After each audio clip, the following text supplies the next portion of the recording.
Technique ক্লাসে সকলকে স্বাগত। আজকে আমাদের আলোচ্য বিষয় 2025 সালের নবম শ্রেণীর দ্বিতীয় পর্যায়ক্রমিক মূল্যায়নের ভৌত বিজ্ঞানের রায় মার্টিনের প্রশ্নবিচিত্রার যে 2 নম্বর স্কুলটা রয়েছে, অর্থাৎ আরামবাগ হাই স্কুল, যেটা আমাদের প্রশ্নবিচিত্রার 278 নম্বর পেজে রয়েছে, তার প্রশ্ন এবং উত্তর। তোমাদের এর আগে নবম শ্রেণীর অল সাবজেক্টের একটা করে স্কুলের প্রশ্ন এবং তার উত্তর করানো হয়ে গেছে। তোমরা যারা যারা দেখোনি তার জন্য লিঙ্ক ডিসক্রিপশন বক্সে আছে, তোমরা সেখানে দেখে নিতে পারো। তোমাদের এই পরীক্ষায় পূর্ণমান থাকবে 40, সময় হবে তোমরা 1 ঘন্টা 15 মিনিট।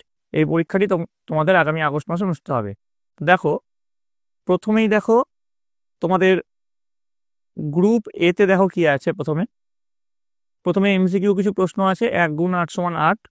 প্রথম প্রশ্ন দেখো, কোনো সম্পূর্ণ দৃঢ় বস্তুর ইয়ং গুণাঙ্কের মান 0 নাকি 1 নাকি অসীম নাকি পীড়নের উপর নির্ভরশীল? উত্তর হচ্ছে সি, অসীম। এটা হচ্ছে উত্তর। পরেরটা, জলের উপর জলীয় বাষ্পের পরিবর্তে শুষ্ক বায়ু থাকলে জলের পৃষ্ঠটান হ্রাস পায় নাকি বৃদ্ধি পায় নাকি অপরিবর্তিত থাকে নাকি জলের অণুর গঠনের উপর নির্ভরশীল? উত্তর হচ্ছে বি, বৃদ্ধি পায়। পরের প্রশ্ন, প্রদত্ত কোনটির বিস্তার মাধ্যম তরল নয়? তো এর যেটা সঠিক উত্তর সেটা হচ্ছে কুয়াশা। এবার দেখো বলেছে 60 গ্রাম NaOH কে 500 ml জলে দ্রবীভূত করলে দ্রবণের গাঢ়ত্ব হবে। উত্তর হচ্ছে ডি, 3 মোল পার লিটার। 5 নম্বর, ক্ষারীয় দ্রবণে মিথাইল অরেঞ্জের বর্ণ, এটা হচ্ছে হলুদ। Na2HPO4, এটা হচ্ছে ক্ষারীয় লবণ। 7 নম্বর, প্রদত্ত কোনটিতে অণুর সংখ্যা সর্বোচ্চ? এটা হচ্ছে 2 গ্রাম হাইড্রোজেন।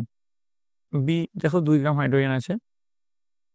তারপর দেখো 8 নম্বরে চলে আসছি, একই ভরবেগে চলমান দুটি বস্তুর গতিশক্তির অনুপাত 4:1 হলে এটা ইস টু হবে। ঠিক আছে, ঠিক করে নিও, এটা ইস টু হবে।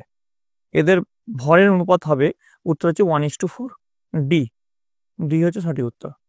এবার দেখো গ্রুপ বিতে চলে আসছি। নিম্নলিখিত প্রশ্নের উত্তর দাও। 1 ওয়াট সমান কত আর্ক পার সেকেন্ড? উত্তর হচ্ছে 1 ওয়াট সমান 10⁷ আর্ক পার সেকেন্ড।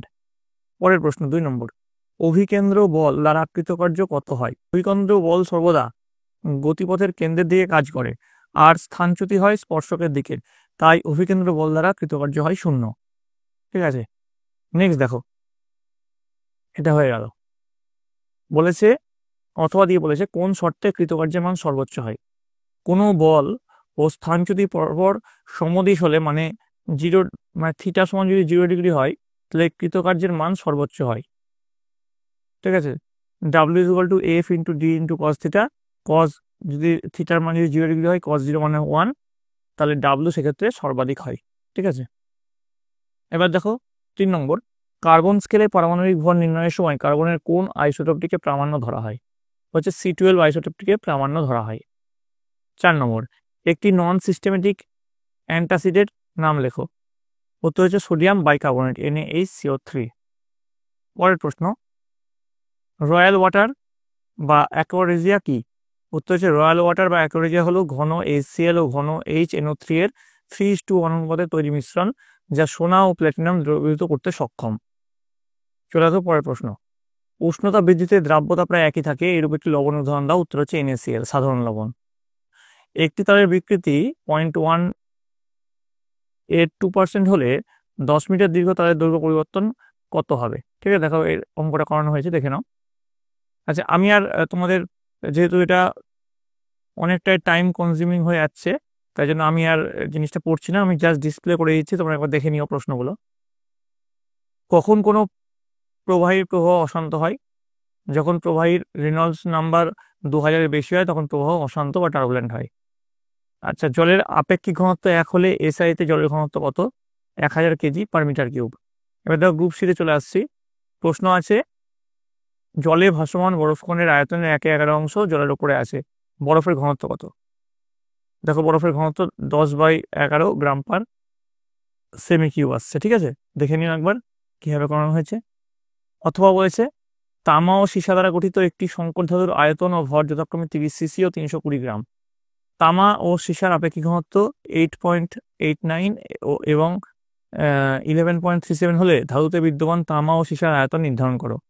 তো দেখো করানো হয়েছে, তামা হচ্ছে 8.1 সিসি আর সীসা হচ্ছে 21.5 সিসি।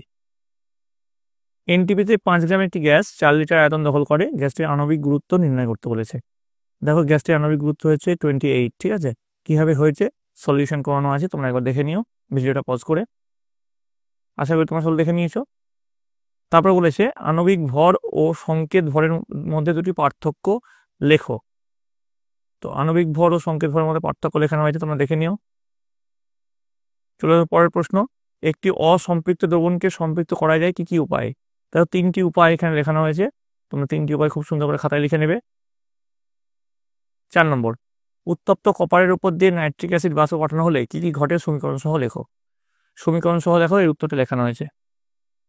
ভিডিওটা পজ করে অবশ্যই দেখে নিও তোমরা। পরের প্রশ্ন, শীতল ও লঘু নাইট্রিক অ্যাসিডের সঙ্গে তামার বিক্রিয়ায় কি উৎপন্ন হয়, বিক্রিয়ার সমীকরণ দাও। এটা অথবা দিয়ে আছে, তো দেখো কি উৎপন্ন হয় সমীকরণ সহ, যে সমীকরণ বিক্রিয়ার সমীকরণ লেখানো হয়েছে, সমীকরণ সহ কিন্তু লেখানো হয়েছে, ঠিক আছে। যেমন করে আছে তোমরা তেমন উত্তরটা লিখে নেবে। তারপরে প্রশ্ন, প্রমাণ করতে বলেছে রৈখিক ঘনত্ব পি সমান 2E/v, যেখানে ই হলো গতিশক্তি আর ভি হলো বেগ। দেখো আমি স্ক্রল করছি, তোমরা একবার দেখে নাও, ঠিক আছে। আশা করি তোমরা সব দেখে নিয়েছো।